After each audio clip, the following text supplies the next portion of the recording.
Welcome back to WeatherBug here on this Monday. Meteorologist Todd Nelson with a look at your national coast-to-coast forecast. We're going to be talking about another snow and severe threat, another storm system winding up over the Texas panhandle from early Monday, spreading in some very heavy snowfall. In fact, getting word that a number of roads are closed out in the panhandle. Ahead of the storm system, it will be a little bit warmer. We're talking 70s and 80s showing up from Texas and down into Florida.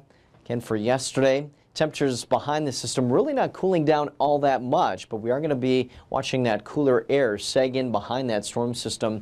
Four Corners region yesterday, 15 to near 20 degrees below average, and as that storm system shifts off to the east, it'll be dragging with it some of that cooler air, allowing that precipitation to turn over into some snowfall. So wrapping up one storm system over the northeast from the weekend, some heavy snow tallies there, and as we pan back to the west, we have that front stalled across the Gulf Coast states, helping to promote some very heavy rainfall. And the kicker is going to be this guy working out of the Four Corners region. Again, that very heavy snowfall earlier today from New Mexico to the panhandle of Texas, northwestern Oklahoma, and Kansas. And as that slides up into this area, you're going to have some heavy rainfall along with the severe potential. Look at all the wind headlines, though. Wind advisories posted from the Tennessee Valley back west to Texas. And then these are blizzard warnings. So a number of areas will be seeing all that snow blowing around, and then eventually adding up into some snowfall, maybe 3 to 6 plus inches for Chicago, Milwaukee, Detroit, Grand Rapids, Michigan.